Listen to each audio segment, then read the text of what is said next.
BB ન્યૂઝમાં આપનું સ્વાગત છે। હું છું અજીઝ ઝુબેલવાલા। સમાચારમાં વાત કરીએ તો વડોદરામાં જોરદાર પવન સાથે ધૂળની ધમડીઓ ઉડી વરસાદ શરૂ થયો। વિઝિબિલિટી ઓછી થવાની એરપોર્ટ અને ઓફિસમાંથી થયેલા છૂટેલા કર્મચારીઓ અને પડી રહી છે પરેશાની। શહેરમાં અનેક જગ્યાએ હોર્ડિંગ અને ઝાડ પડવાના સમાચાર મળી રહ્યા છે। ત્યારે આ દ્રશ્ય છે વડોદરા શહેરના।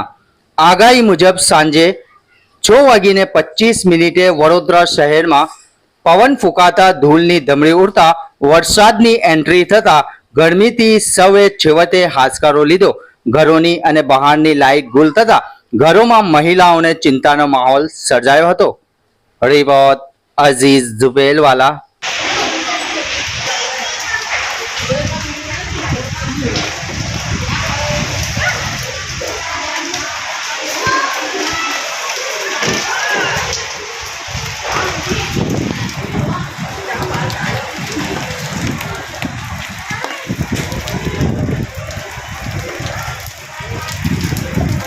ઘંટી છે તેમને ક્લિક કરો જેથી અપડેટ ન્યૂઝ તમારા સુધી પહોંચી શકે।